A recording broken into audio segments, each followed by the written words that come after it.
സുജയ് പറഞ്ഞല്ലോ, ശരിയായ കണക്ക് പറഞ്ഞിരുന്നെങ്കിൽ ആ ശരിയായ തുക കിട്ടുമായിരുന്നല്ലോ. അങ്ങനെ കിട്ടിയ ഒരു ചരിത്രം പറയാമോ? നമ്മളിവിടെ പ്രളയകാലത്ത് 6,000 കോടി ചോദിച്ചപ്പോൾ എത്രയാണ് നമുക്ക് കിട്ടിയത്? ശരിയായ കണക്കാണോ? പ്രളയകാലത്ത് എത്രയാണ് ചെലവായ കണക്ക്? ചെലവായ കണക്ക് അങ്ങോട്ട് ആവശ്യപ്പെട്ട കണക്കാണ്. ആവശ്യപ്പെട്ട കണക്ക് കിട്ടുമെങ്കിൽ അല്ല. അപ്പൊ 2,900 വസ്തുനിഷ്ഠത ആരാണ് തീരുമാനിക്കുന്നത്? വസ്തുനിഷ്ഠത എന്ന് പറഞ്ഞു കഴിഞ്ഞാൽ അത് പറയുന്നയാൾക്കും കേൾക്കുന്നയാൾക്കും അതിൽ വസ്തുനിഷ്ഠതയുണ്ട് എന്ന് തോന്നണം. ഇതിപ്പോൾ എത്രയാണ്? ഇല്ലാത്ത കാര്യങ്ങളല്ലേ ഓരോ ഹെഡ്സിലും. ഇവിടെ ഈ Wayanad assessment of response and relief as per SDF norms അതെടുത്ത് നോക്കിക്കഴിയുമ്പോൾ ഈ ഹ്യൂമൻ ഫാറ്റാലിറ്റീസ് അതിലടക്കം ഈ ഡെഡ് ബോഡീസിന്റെ, അതായത് ഒരു മൃതശരീര ഭാഗം മറവ് ചെയ്തതിലടക്കം അത് ഓരോ മൃതശരീര ഭാഗമായി എടുത്ത് ഓരോ മൃതശരീരമായി കണക്കാക്കിയാണ് ഈ 359 എന്ന് പറയുന്ന കൗണ്ട് വരുന്നത്. അതിലടക്കം കാണിച്ചിരിക്കുന്ന ക്രമക്കേട് എന്താണ് എന്നുള്ളത് നമ്മുടെ മുന്നിൽ വളരെ വ്യക്തമാണ്. എവിഡന്റായി നമ്മൾ കണ്ടതാണ്. ആകാശ ദൃശ്യങ്ങളിലൂടെ അടക്കം നമ്മൾ കണ്ടുകൊണ്ടിരിക്കുകയാണ്. നമ്മൾ എല്ലാവരും സാക്ഷിയാണ്. തർക്കമില്ല സുജിയ. ഞാൻ പറഞ്ഞത് ഇല്ല, ഇത് കൂട്ടി പറയുകയാണ് എന്ന് തന്നെ സർക്കാർ തന്നെ സമ്മതിക്കുകയാണല്ലോ. എന്തുകൊണ്ട് ചെയ്യേണ്ടി വരുന്നു? എന്തുകൊണ്ട് അങ്ങനെ ചെയ്യേണ്ടി വരുന്നു? മറ്റു സംസ്ഥാനങ്ങൾക്ക് ഇല്ലാത്ത അവസ്ഥ എന്തുകൊണ്ടാണ് കേരളത്തിൽ ഉണ്ടാകുന്ന സുജയ്ക്ക് പറയാമോ?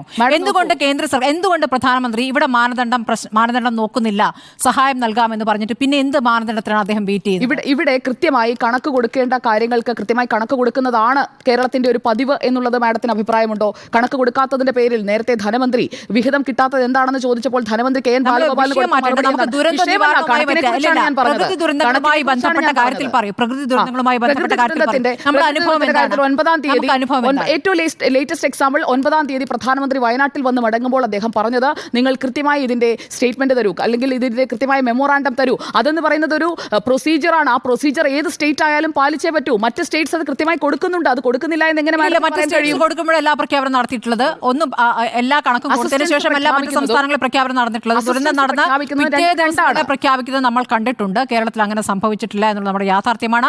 35-ാം ദിവസവും ഒരു കണക്ക് നിങ്ങൾക്കിതാ ഇത്ര തുക എന്നുള്ളത് കേന്ദ്രത്തിൽ നിന്ന് വന്നിട്ടില്ല എന്നാണ് നമ്മുടെ അനുഭവം. ഒരു കാര്യം വെച്ചാൽ ഇതിനകത്ത് കേന്ദ്ര സർക്കാരോ സംസ്ഥാന സർക്കാരോ ശരിയെന്നൊരു ചർച്ചയിലല്ല ഞാൻ നിൽക്കുന്നത്. ഇതിൻ്റെ ഒരു പ്രധാനപ്പെട്ട പ്രശ്നം എന്ന് വെച്ചാൽ ജൂലൈ 30-ാം തീയതി രാത്രി 1:15 മണിക്കാണല്ലോ ഈ ദുരന്തം ഉണ്ടാകുന്നത്. നമ്മളിപ്പോൾ ഇരിക്കുന്നത് സെപ്റ്റംബർ 16-ാം തീയതിയാണ്. അതായത് ഇതിൻ്റെ 46 ദിവസം കഴിഞ്ഞിരിക്കുന്നു ഈ ദുരന്തം ഉണ്ടായിട്ട്. ഈ ഡോക്യുമെൻ്റ് പറയുന്നത് 17-ാം തീയതി, ഓഗസ്റ്റ് 17-ാം തീയതി ഇത് സബ്മിറ്റ് ചെയ്തു എന്നുള്ളതാണ്.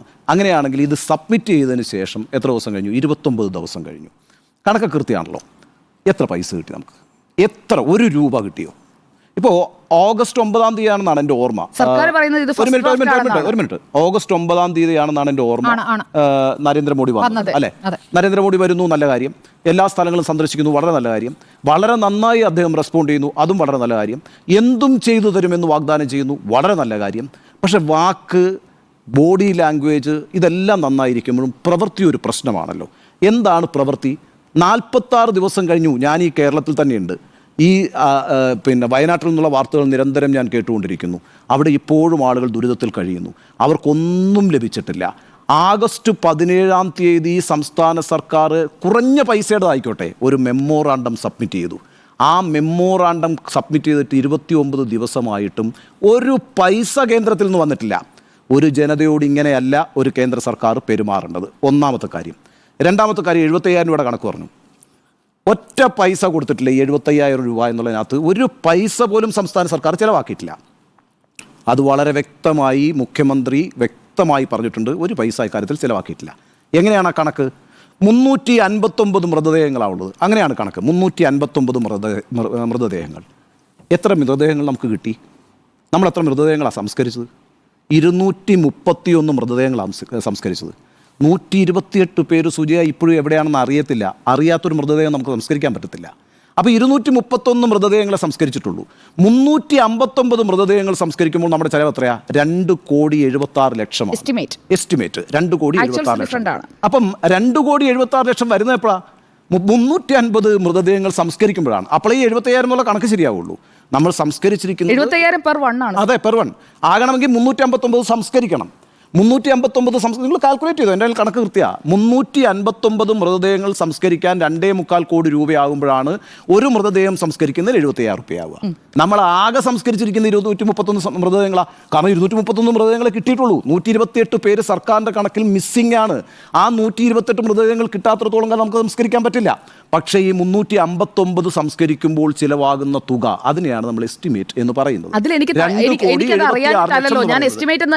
ഞാൻ എസ്റ്റിമേറ്റ് എന്നുള്ള വാക്ക് ഉപയോഗിച്ചില്ല എന്നൊരു ധ്വനി അങ്ങയുടെ ഭാഗം മാത്രമായി കട്ട് ചെയ്ത് പോകുമ്പോൾ പ്രേക്ഷകരിലേക്ക് വരും. അതുകൊണ്ട് ഞാനിത് എസ്റ്റിമേറ്റ് ആണ് എന്ന് ബോധ്യപ്പെട്ടുകൊണ്ട് തന്നെ അത് പറഞ്ഞുകൊണ്ട് തന്നെയാണ് സംസാരിച്ചത് എന്നുള്ളത് കൂട്ടിച്ചേർക്കുന്നു. ശരി, അപ്പം ഈ പറയുന്ന 359 മൃതദേഹങ്ങൾ സംസ്കരിക്കുമ്പോൾ മാത്രമാണ് ഈ 2.25 കോടി രൂപ ആകുക എന്നുള്ളത്. ഇനി നമുക്ക് നോക്കാം, 75,000 രൂപ ഒരു മൃതദേഹം സംസ്കരിക്കുന്നതിനാകുമോ? ഇല്ല. ഹാരിസൺ മലയാളമാണ് അവിടെ ഭൂമി കൊടുത്തിരിക്കുന്നത്, അക്കാര്യത്തിൽ എനിക്ക് തർക്കമില്ല. JCB ആളുകൾ കൊടുത്തിട്ടുണ്ട്, തർക്കമില്ല.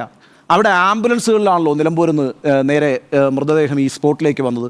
എല്ലാം സന്നദ്ധ സംഘടനകളാണ് കൊടുത്തത്. PP കിറ്റ് കൊടുത്തിരിക്കുന്നത് സന്നദ്ധ സംഘടനകളാണ്, അവരാണല്ലോ സംസ്കരിച്ചത്.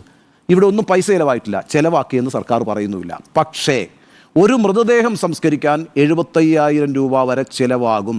അങ്ങനെയാണെങ്കിൽ 359 മൃതദേഹങ്ങൾ സംസ്കരിക്കുമ്പോൾ 2.25 കോടി രൂപ. സുജയ, ഇവിടുത്തെ പ്രശ്നം 4 ലക്ഷം രൂപയാട്ടോ ഒരാൾക്ക് കിട്ടുക. മരിച്ചുപോയാൽ ഒരു ദുരന്തത്തിൽ കിട്ടുക 4 ലക്ഷം രൂപയാണ്. ആ 4 ലക്ഷം രൂപയ്ക്ക് അപ്പുറത്ത് ഒരു പൈസ കിട്ടില്ല ഈ പറയുന്ന കുടുംബത്തിന്. ഒരാളാണ് മരിച്ചെങ്കിൽ 4 ലക്ഷം, 2 ആളാണ് മരിച്ചെങ്കിൽ 8 ലക്ഷം രൂപ. ഈ മരിച്ച ആളുകൾ നിങ്ങളൊക്കെ കണ്ടതാണല്ലോ, അവിടുത്തെ കർഷകരാണ് ഒലിച്ചു പോയത്. അവിടുത്തെ കർഷകരെന്ന് പറഞ്ഞു കഴിഞ്ഞാൽ ഒരു വീട്ടിൽ അന്നം കൊണ്ടെത്തിക്കുന്ന മനുഷ്യരാണ് മരിച്ചുപോയത്. 4 ലക്ഷം രൂപ കൊടുത്തുകൊണ്ട് ആ പ്രദേശത്തെ ആ കുടുംബത്തിൻ്റെ പ്രശ്നം പരിഹരിക്കാൻ പറ്റില്ല, പരിഹരിക്കാൻ കഴിയില്ല. ഇവിടെ മനുഷ്യത്വപരമായ ചില സമീപനങ്ങളുണ്ട്. നമ്മൾ ഈ കേന്ദ്ര സർക്കാരിനോട് കള്ളത്തരം പറഞ്ഞു, കേരള സർക്കാർ എന്ന് പറഞ്ഞ് വാദിക്കേണ്ട. കാരണം കേന്ദ്രത്തിന് പോലും ഈ കാര്യങ്ങളെക്കുറിച്ചൊക്കെ നല്ല ധാരണയുണ്ട്. ഈ ഒരു മാനദണ്ഡം ഉണ്ടാക്കി വെച്ചാൽ ആ മാനദണ്ഡത്തിന് അപ്പുറത്തേക്ക് പോകാൻ കഴിയില്ല. അപ്പോൾ ചില കാര്യങ്ങളിൽ നമ്മൾ പെരുപ്പിച്ച് കണക്കുകൾ കാണിക്കും, ചില കാര്യങ്ങൾ കുറച്ച് കണക്ക് കാണിക്കും. അത് എന്തിനാണെന്ന് വെച്ചാൽ സൗകര്യപ്രദമായി ചില കാര്യങ്ങൾ നടപ്പാക്കി എടുക്കുന്നതിന് വേണ്ടിയിട്ടാണ്. വളരെ വ്യക്തമായിട്ട് ചീഫ് സെക്രട്ടറി ആണെങ്കിലും മുഖ്യമന്ത്രി ആണെങ്കിലും പറഞ്ഞിട്ടുള്ളൂ, ഞങ്ങൾ 5 പൈസ ചിലവാക്കിയിട്ടില്ലെന്നേ. കോടതി പറയുന്നുണ്ടല്ലോ. കോടതി ഇന്നത്തെ ഈ പറയുന്ന ഉത്തരവിനകത്ത് 5ാമത്തെ പാരഗ്രാഫിൽ വളരെ കൃത്യമായി പറയുന്നൊരു കാര്യമുണ്ട്.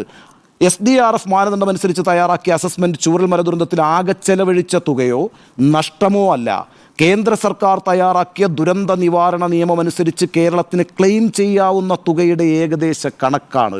ഇത് പറഞ്ഞിരിക്കുന്നത് കേരളത്തിലെ ഹൈക്കോടതി ആട്ടോ. ഇംഗ്ലീഷ് പറഞ്ഞേക്കാം. thereafter the document goes on to provide an assessment of response and relief measures as per state disaster response fund norms as follows. അപ്പോൾ ഇതിനകത്ത് കോടതിക്കും സംശയമില്ലെന്നേ. കോടതി ഒരു സംശയം ഉന്നയിച്ചിട്ടില്ലല്ലോ ഈ കാര്യത്തിനകത്ത്. ഇന്നങ്ങനെയാണെങ്കിൽ വളരെ സിമ്പിളായിട്ട് ഏത് കാര്യത്തിലും നമ്മൾ കോടതിയുമായി ബന്ധപ്പെട്ട്, ഇപ്പോൾ ഈ കഴിഞ്ഞ ഹേമ കമ്മിറ്റി ആണെങ്കിലും ഏത് കേസിൽ കോടതി പോയാൽ കോടതി എടുത്തിട്ട് അലക്കുന്ന ചെറിയ AG എങ്ങനെയാണ് നിർത്തിയത് ഹേമ കമ്മിറ്റിയിൽ? AGയോട് എന്താ ചോദിച്ചത്? 4.5 വർഷക്കാലം നിങ്ങൾ എന്ത് ചെയ്തു എന്നാണ് സർക്കാരിനോട് ചോദിച്ചത്. എന്നിട്ട് എന്താ ഇവിടെ ഒന്ന് വർത്താനം പറയുകയാണോ എന്ന് ചോദിച്ചു. നിഷ്ക്രിയമാണ് ഈ സർക്കാർ, നിസ്സംഗമായിരുന്നു ഈ സർക്കാർ, എക്സിക്യൂട്ടീവ് നിസ്സംഗമായിരുന്നു. ഒരാഴ്ച മുമ്പ് കേരള ഹൈക്കോടതി പറഞ്ഞതാണ്. ആ കേരള ഹൈക്കോടതിന് മുമ്പാകെ പോയിട്ടാണ് ഇന്ന് സംസ്ഥാനം പറഞ്ഞിരിക്കുന്നത് 75,000 രൂപ ചിലവായെന്ന്. 75,000 രൂപ ചിലവാകും ഒരു ചോദ്യം പോലും ചോദിച്ചിട്ടില്ല കോടതി. കോടതി അത് വളരെ കൃത്യമായി എടുക്കുകയും വളരെ കൃത്യമായിട്ട് ഇത് നിങ്ങൾക്ക് ക്ലെയിം ചെയ്യാവുന്നത് തന്നെയാണ്, രാജ്യത്ത് നിലവിലുള്ള നിയമത്തിന്റെ അടിസ്ഥാനത്തിൽ നിങ്ങൾക്ക് ക്ലെയിം ചെയ്യാവുന്നതാണെന്ന് ഉത്തരവിന്റെ 5ാമത്തെ പേജിലല്ലേ പറയുന്നത്. വളരെ വ്യക്തമായി എഴുതിയിരിക്കുകയാണല്ലോ. അപ്പോൾ ഒറ്റ കാര്യം പറഞ്ഞ് അവസാനിപ്പിച്ചേക്കാം. നോക്കൂ, ഇത്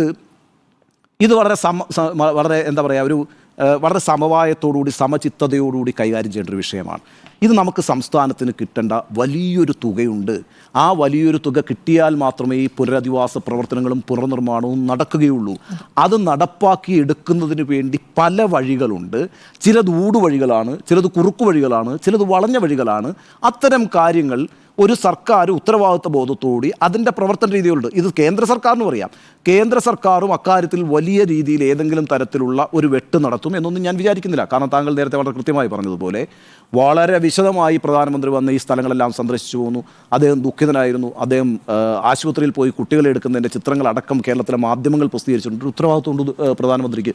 സ്വാഭാവികമായും ഈ ഒരു കാര്യത്തിലൊന്നും എന്തെങ്കിലും ഒരു കട്ട് ചെയ്യുമെന്ന് ഞാൻ വിചാരിക്കുന്നില്ല. അതിന് പാകത്തിലൊരു കാര്യം അവതരിപ്പിച്ചിട്ടുണ്ട് കേരളം.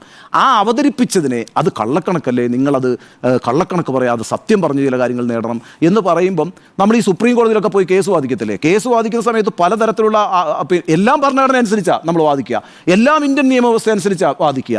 പക്ഷേ വാദിക്കുമ്പോഴും കോടതി ഒരു ജഡ്ജ്മെൻറ്റിലേക്ക് എത്തുന്നത് ആ വാദമുഖങ്ങളുടെ ശരിതെറ്റുകൾ നോക്കിയിട്ടാണ്. ആ അർത്ഥത്തിൽ ഇപ്പോൾ ഇവിടെ നമ്മളൊരു വാദമുഖം ഉന്നയിച്ചിരിക്കുകയാണ്, ഇന്ന കാര്യങ്ങളുണ്ട്, നമുക്ക് ഇത് കിട്ടണം, ഇതെല്ലാം ലഭിക്കണം, ഇത്ര പൈസ കിട്ടണം. അതിനുള്ളൊരു വഴി കേന്ദ്ര സർക്കാർ ഒരുക്കുമെന്ന് തന്നെയാണ് ഞാൻ വിചാരിക്കുന്നത്.